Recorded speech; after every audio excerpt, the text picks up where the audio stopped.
Salam, axşamınız xeyir olsun dostlar, necəsiz?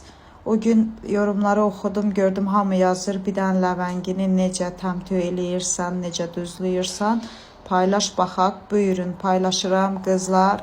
Bəyənmirsiniz, yorum da yazmırsınız, elə belə baxırsınız videolarıma, səhifəmi də izləmirsiniz, yəni baxırsınız, götürürsünüz videonu, amma eləmirsiniz.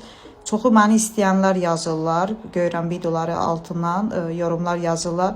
Amma mən səhərdən axşama işləyirəm, əldən gedirəm, yəni çəkirəm, paylaşıram, videolar qoyuram. İndi arada şənli videolar da paylaşıram uşaqla. O demək deyir ki, yəni mən keyf eləyirəm, yəni mən vsyotaки əzab çəkirəm, bunu paylaşıram siz üçün. Yəni bəyənin, səhifəmi izləyin, takib atın. Reseptlərimi əgər eləyərsinizsə mənim reseptimdən halallığı verirəm. Yəni belə düz mənim kimi Instagram səhifəmə atın. Yəni bacı sənin reseptindən eləyirəm.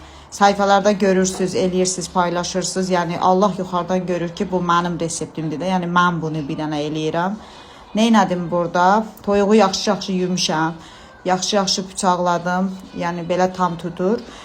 Sonra içinə ləvəngi qoyaram. Ləvəngini də bundan əvvəlki videoda paylaşdım.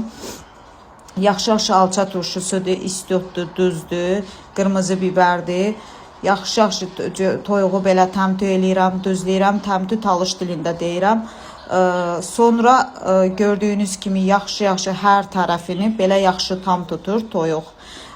Qoyuram xaladilnika. Sabah bunu bişirərəm. İnşallah sabahda videosunu paylaşaram səhifədə. Görərsiniz. Xahiş edirəm, kim buna baxar, bəyənər, səhifəmə takib atın. Mən reseptimlə də eləyərsiniz. Videodan məni tağ eləyin. Yazın ki, Elvira xanımın resepti ilə. Çox sevinərəm, çox şad olaram. Sağ olun, var olun, öpdüm.